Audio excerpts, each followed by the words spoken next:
नमस्कार। बीच न्यूज 24/7 में आप सभी को सुस्वागत हूं। दर्शक, गाजा युद्ध विराम का पहला चरण खत्म हो गया है।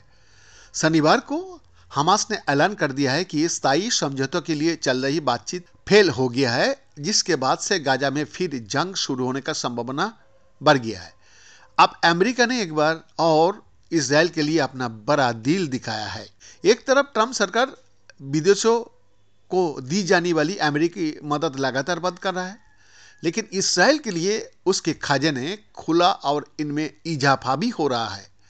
रॉयटर्स की रिपोर्ट के मुताबिक अमेरिकी विदेश मंत्री मार्क रूबियो ने शनिवार को ऐलान किया कि उन्होंने इसराइल को लगभग $4 बिलियन की सेना सहायता की शीघ्र ही आपूर्ति के लिए घोषणा पत्र पर सिग्नेचर किए, जिसके बाद कयास लगाया जा रहा है कि इसराइल जल्द ही गाजा में फिर से हमले शुरू कर सकता है।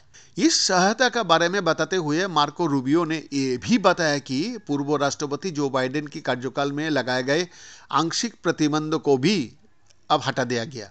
अमेरिकी विदेश मंत्री ने कहा कि उन्होंने गाजा में हमास के साथ अस्थिर युद्ध विराम के बीच इसराइल को सेना सहायता पहुंचाने में तेजी लाने के लिए आपातकालीन प्राधिकरण का सहारा लिया है। रूबियो ने आगे कहा कि ट्रंप प्रशासन इसराइल की सुरक्षा के लिए अमेरिका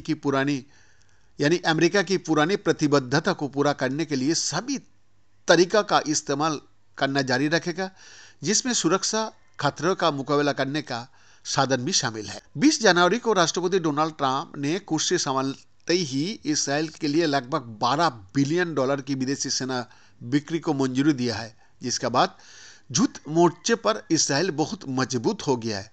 अब देखना होगा कि अगर 15 महीने चली जंग फिर शुरू होती है या इस युद्ध विराम के लिए फिर से बातचीत शुरू होती। बीएन का एक्सक्लूसिव रिपोर्ट, 24/7 रांची।